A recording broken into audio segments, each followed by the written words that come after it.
Hello everyone, today I'm going to be showing you the best birth signs to pick in Oblivion Remastered, as I will be ranking them in a tier list, and I'll also be showing you the best selections to pick so you can create the best custom class that is perfect for your character. Now, some of these things were actually changed a lot from the original Oblivion, but in addition to that, it's also very important for you to pay attention whenever you select your birth sign as well as your class, as they can have a huge impact on your overall gameplay, and in fact, some of these options can even end up becoming a huge detriment to your character, making them far weaker than they should be, so you do need to pay attention to some of these things. With that being said, hello everyone, my name is Dark Hero and let's get started. So when it comes to selecting your birth sign in Oblivion, it's very important to carefully go through all 13 options, as some of them are clearly much better than the other ones, and some of these even come with negative effects that are going to end up becoming a detriment over the course of your playthrough. So again, it is very important that you make the right choice for your character. So with that, let's rank each of these different birth signs. Now, the very first one is going to be the warrior, which will quite simply increase your strength and endurance by 10 points. And both of these stats are actually quite important, with endurance being a stat that governs your max health, and putting additional points into your endurance will give you a ton of additional health. On top of that, you also recover health quicker out of combat, though I don't really count that as a huge benefit. And then of course there's strength, which on top of increasing your carry weight and slightly increasing your maximum health, strength will also increase the damage that you deal with longswords, claymores, maces, war axes, battle axes, war hammers, and with your bare hands. It's important to mention that weapons like the bow, the daggers, and even short swords will not benefit from having strength, as they will increase in damage by having agility instead. As such, strength is a very powerful stat to put points into, as especially early on you're going to run into issues where you become very easily over encumbered, so you're going to be needing to drop your items constantly, and that can get annoying. And of course, the additional damage that you get with all of these weapons cannot be understated. So in terms of how I would rank the warrior compared to all of the birth signs, I would place it in the S tier. A very solid option that is going to benefit just about any build, but it's going to be especially good for characters that like to use strength-based weapons. Next up we have the mage, which will quite simply increase your magicka by 50 points. Now, the way we should look at this is how much magicka are you able to obtain by putting points into intelligence whenever you level up your character. And intelligence is the stat that governs your maximum stamina, and therefore is the stat that dictates how often you're able to cast spells, if you're even able to cast them at all for some of the more advanced ones. So the way that the intelligence stat works in Oblivion is for every point of intelligence you have, you will gain 2 points of magicka. Therefore, the 50 points of magicka you would gain by selecting the mage birthstone would equate to gaining 25 points of intelligence on your character. So as for how stat increases go, the mage ends up being even better than the warrior by 5 points. Now, of course, the question then is, how worth it is it for you to add some magicka to your character? Now, if you simply want to play with a melee focused character such as a warrior that never has to cast any spells, then of course you can choose to totally ignore this. But for pretty much any character, there is always pretty much a different number of spells that are going to heavily benefit that playstyle. If you are playing a melee focused warrior, you would benefit heavily from having alteration on your character to boost your defenses, or having more powerful restoration spells that will increase your stats and allow you to recover health that you would lose by being in melee combat. If you are playing as the roguish type character, having illusion spells can greatly benefit you, making it a lot easier for you to assassinate your targets, to steal from them, and to even get in better graces with the NPCs to get a better trade. And of course, we cannot talk about magic without talking about destruction, that quite simply will allow you to deal a lot of damage from a distance. So in my opinion, pretty much every single character would benefit from having more magicka, especially as early on you don't really have a lot of it, certainly not enough to cast many spells. And of course, it goes without saying that if you plan on playing a mage type character, then this would be the perfect pick for you. But I would even go as far as to say that the mage is pretty much the best option for all characters, unless you are role playing and you don't really plan to add any sort of magic or spells to your character. And so for the mage, I would even create a whole new tier called S+,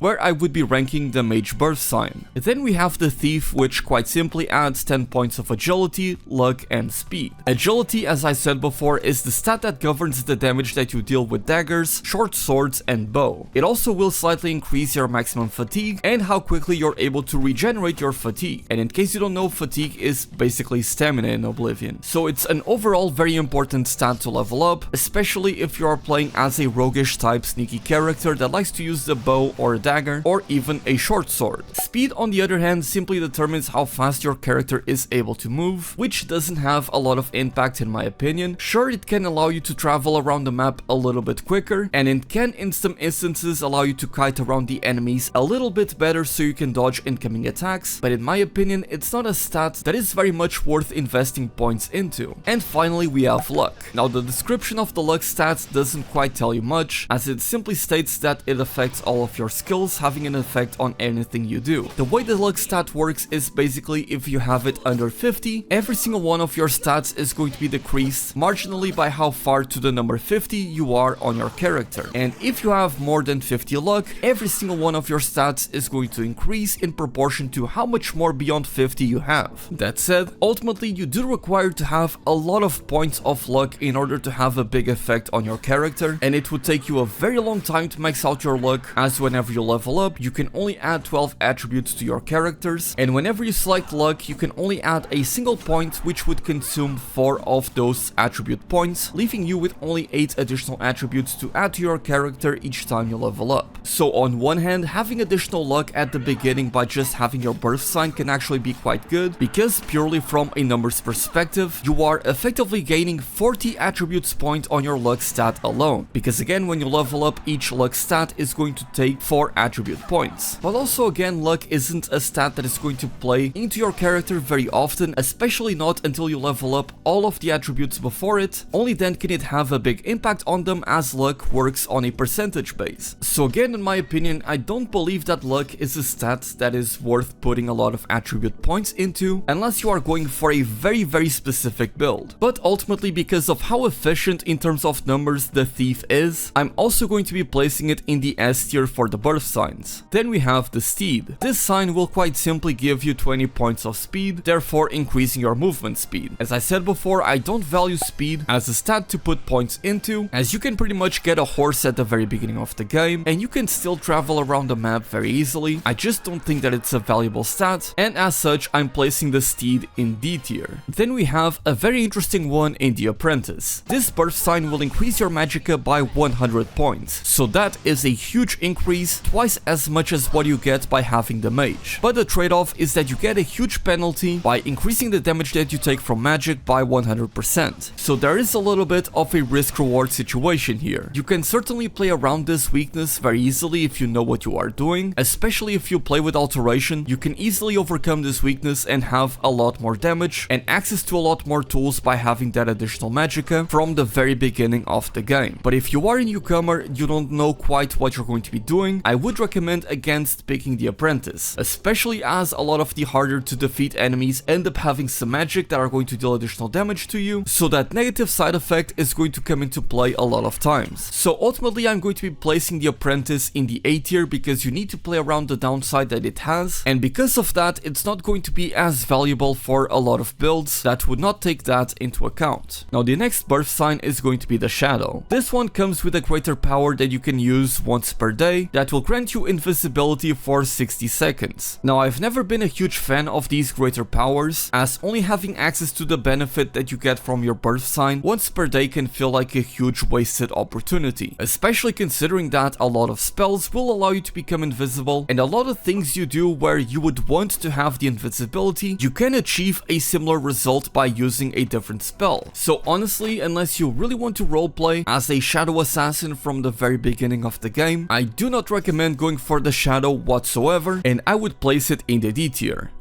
Actually, I'm going to be moving up the steed into the C tier, because at least you get some benefit out of it in the form of the additional movement speed, whereas the shadow really just feels like a scam. After that we have the ritual, a special birth sign that comes with 2 different powers. The blessed word is one that you can use multiple times per day and costs 40 magicka per cast, and will basically force undead enemies to flee in order for 30 seconds. Not a bad effect to have overall, as there are quite a few undead enemies that you're going to be facing, but I also don't don't think it's anything too special, as there are plenty of spells that allow you to freeze the enemies, paralyze them. You can have a weapon with stamina drain that will leave the enemy on the ground. Basically, you can have access to a lot more effects that are going to be much more beneficial than this. As for the greater power, that is Mara's gift, that will restore 200 points of health and can only be used once per day. 200 points of health is quite a lot actually, but with you having access to potions, not to mention alchemy and restoration, there's plenty of ways for you to be able to regenerate your health, and it's not like there is a huge consequence to actually dying in this game, because the game has autosaves, and if you end up dying, more likely than not, you can reload back into the previous save, and it's gonna take you less than 5 minutes to get back to where you were. So I honestly don't see much of a benefit out of this, as you can have access to pretty much everything this birth sign offers in many other different places already in the game. So ultimately I'm going to be placing the ritual also in the D tier, but slightly above the shadow, as the health regen can come in handy in a tough scenario. As for the Atronach, this one is a very interesting one, especially from a roleplay perspective. By selecting the Atronach, you gain 150 magicka points, and you get spell absorption, which gives you a 50% chance to absorb spells whenever someone targets you with a spell. However, the downside is that you cannot regenerate your magicka passively. You need to either drink a potion, consume an item, or absorb an incoming spell to regenerate your magicka. So you're going to be very much dependent on the enemy that you are facing against. If you're fighting, let's say, a soldier on the field, they're not going to be casting any spells, and so you end up relying a lot more on your potions and other consumable items to regenerate your magicka, and that can be very annoying, especially if you plan on playing a sneaky type character or someone that likes to use a lot of spells. The Atronach is more so for a battle mage type character that is going to run up into melee distance, tank a couple of fireballs to the face, potentially absorbing them and gaining some additional magicka back. Again, it's very fun from a role-playing perspective, but the downside can be a huge detriment, especially with how quickly you can finish some of these fights, and you may want to use your spells outside of combat where people will not be targeting you with magic and you will not be able to regenerate your magicka. So for that reason, I'm going to be placing the Atronach in the B tier, a very cool option that is only recommended if you're going for a specific playstyle and if you know what you are doing. Then we have the tower. The tower comes with essentially two greater powers, one of them being the ability to open a lock that is of the average difficulty, and the second greater power being the Tower Warden, which allows you to reflect 5% of all incoming damage for 120 seconds, so whenever enemies attack you, they'll be able to take some of that damage back in those 2 minutes. And again, keep in mind that both of these greater powers can only be used once per day. Now in my opinion, even if the number on Tower Warden was slightly bigger, I still don't think it would be a huge benefit, so I'm more interested in the Tower Key. But because it only opens locks that are of the average difficulty, something that you can get done very easily even without a lot of points into security, it's just not worth it, as you can get a lot of lockpicks very easily, they're very cheap, and again, lockpicking is something that doesn't require a lot of levels in security. That can be one of your minor skills and you can still go ahead and open a hard difficulty lock without a lot of issues, so I just don't see any benefit to selecting this birth sign, so once again it goes into the D tier,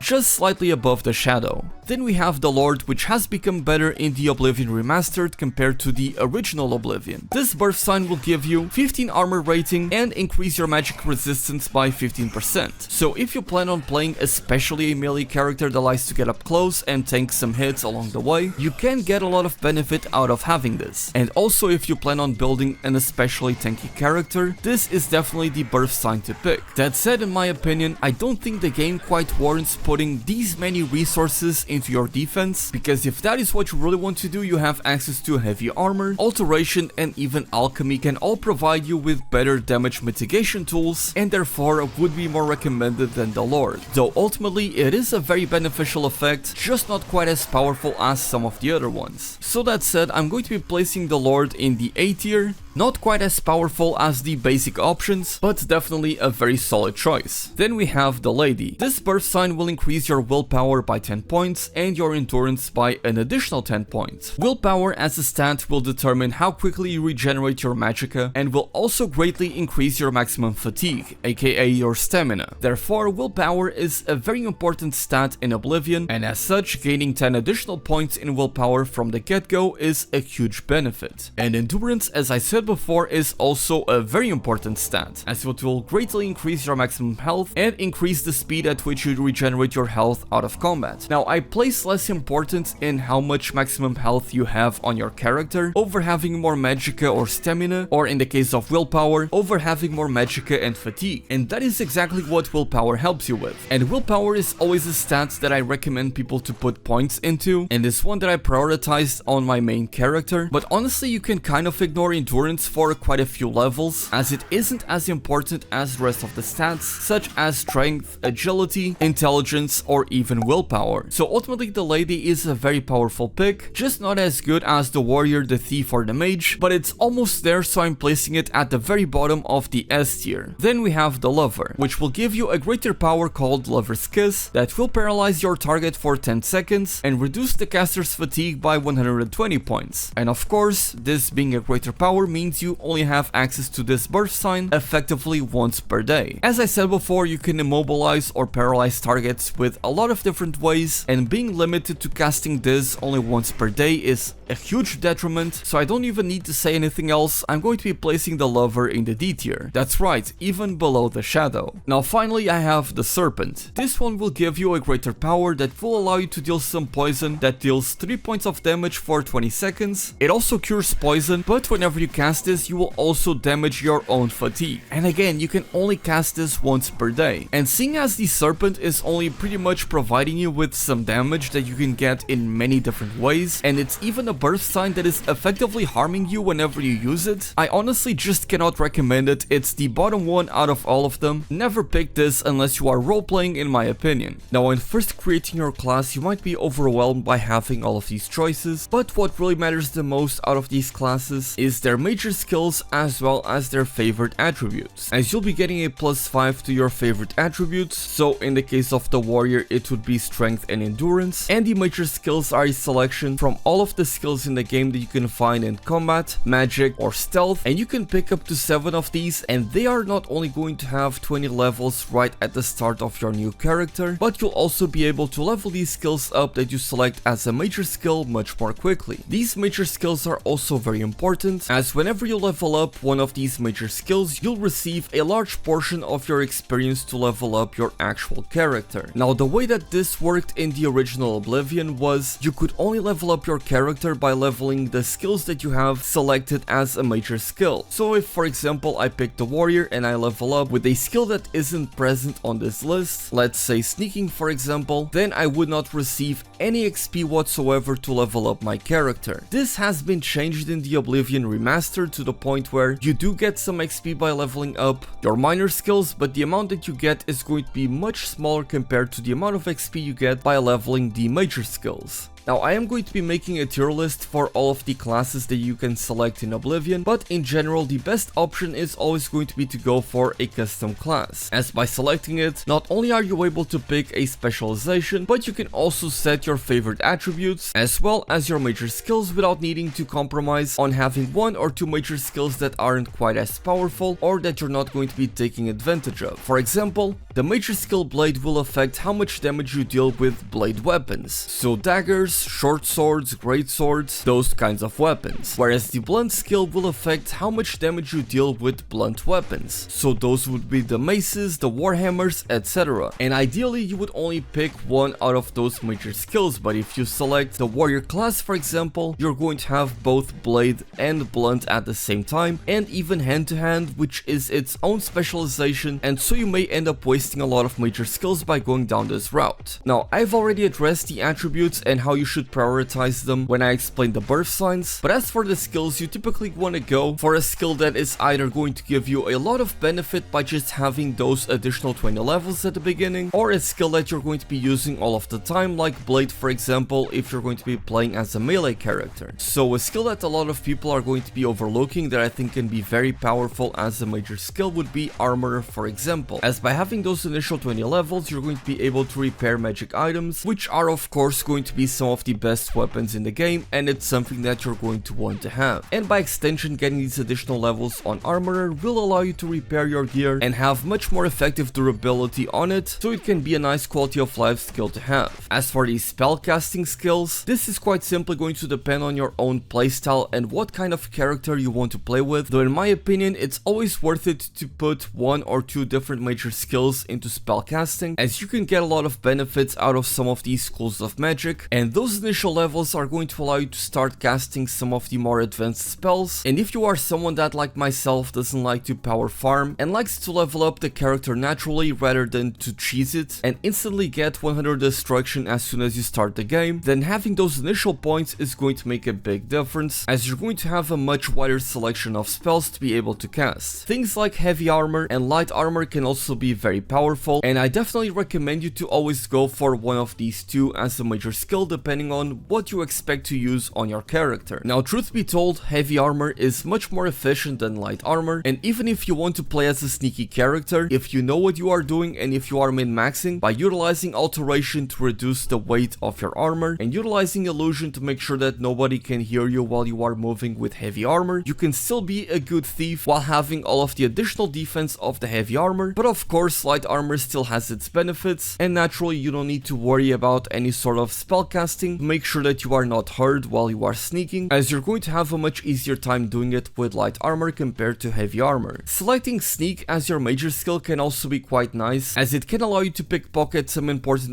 NPCs and get some good gear that way at the beginning of the game. But from my experience, you can also level up sneak very easily, and so it's not quite as important as the other skills in my opinion. Now, athletics, much like with sneak, I believe that you will level this up pretty quickly. The rate at which you level up in athletics has actually been buffed compared to what it was in the original Oblivion, and you just level it up by normally walking around all over the place, sprinting, jumping. All of that will contribute to you leveling up your athletics, and I also don't think the benefits are that incredible. Like, yes, being able to reduce the amount of stamina you spend whenever you sprint does sound nice, but it's not something that I would ever prioritize. Block can be a nice skill to select as one of your major skills, especially if you plan on playing this tanky type of character that uses a sword and a shield with heavy armor, and you want to go into melee range, shield bash the enemies, which you actually need to be at level 75 with block to even be able to shield bash an enemy. So yeah, if you want to do that playstyle, you definitely need to level up block, and so selecting it as a major skill would allow you to level it up much quicker, because it actually takes quite a bit of time to level block unless you simply AFK against a weak enemy. I don't think having additional block is going to be all that impactful, but that is something you can do. Now, we already talked about blunt and hand-to-hand. You basically want to use blunt, blade, and even hand-to-hand exclusively, as you want to simply pick one of these and make it your exclusive melee weapon skill. And honestly, hand-to-hand is more there for the roleplay. It's something you can do and you can totally make it work in Oblivion, but you don't get a lot of options by going down this route. I don't think it's a lot of fun, and it is certainly not as powerful as the other two options. Now, alchemy can actually be a very powerful skill to select as a major skill, as the benefits that you can get out of alchemy can be incredible. Me personally, I've never been the type of player that enjoys using the alchemy systems, so because of that I kind of end up neglecting the skill and I rarely end up taking it. But you can definitely end up breaking the game in the good way if you select alchemy as a major skill, as you will start to get even more powerful benefits out of everything that you create. Now, conjuration and mysticism, out of all of these spellcasting schools, I don't think that these ones are quite as powerful as the other ones, but of course if you plan on playing a character that is essentially a summoner, you would select conjuration as your major skill. But one school of magic that you might want to pick up as your major skill is actually going to be restoration, as not only do you start with a restoration spell to heal you right at the beginning, which you are likely going to be using a lot throughout your playthrough, you also gain access to some very powerful skills that allow you to increase your strength, your intelligence, your agility, and these can of course allow you to effectively have more magicka, more carry weight, on top of all of the other benefits. So restoration is by far one of the best skills that you can select as a major skill, and if you do end up selecting it, you'll definitely have an easier time in the beginning, as you can go ahead and pick up some of the more advanced restoration spells, and being able to use them from the get-go is going to pretty much guarantee that nothing is going to ever take you down. Now, acrobatics, much like with athletics, very much the same thing. You level this up by just jumping all over the place, and the benefits that you get out of this really are nothing spectacular. Now, getting to apprentice can be nice to get that dodge action in case you aren't aware, it is basically this.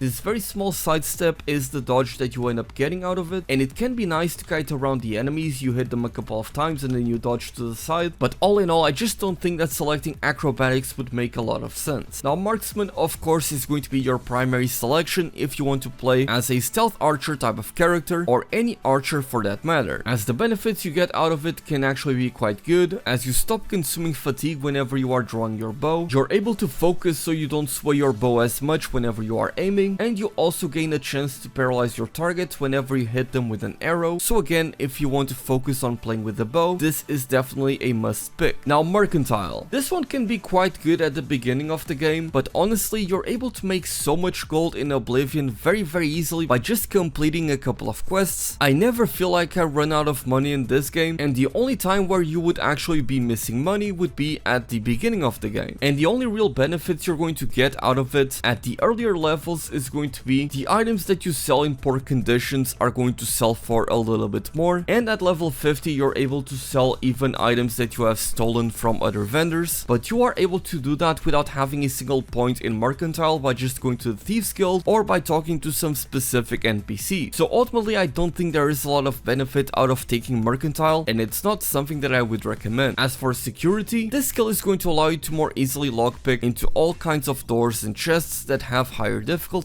but it doesn't actually make it a whole lot easier for you, as the benefits that you get from the skill itself only really take effect whenever you fail a lockpick, and if you know what you are doing whenever you are lockpicking in Oblivion, you can pretty much lockpick even some of the hardest chests from the beginning of the game without a lot of trouble. And I also believe that you level up security pretty quickly if you do it a lot of times, so I simply don't see security as being a skill that is worth selecting as a major skill. And much like with mercantile, this can be quite useful at the beginning of the game, especially to simply be able to sell items at a better price. However, as I explained before, a lot of the times you're going to get more benefit out of using illusion on some of these traders than having speechcraft and then trading with them. On top of that, you're able to level up speechcraft incredibly easy if you simply do the speech minigame with every other NPC you find, and so again, I don't see a lot of benefit out of taking speechcraft as one of your major skills. Now, ultimately, when deciding which major skills should go on your custom character, the most important thing is, are you going to be utilizing some of these skills? Do you enjoy the playstyle that you are crafting for your character? And if that is the case, then definitely go for those skills, as what's most important is for you to have fun with the game, and these are simply my opinion on what are the best birth signs as well as the class selections for Oblivion Remastered. With that said, let me know what you guys think about this, and subscribe for more Oblivion content. My name is Dark Hero, and thank you all so much for watching.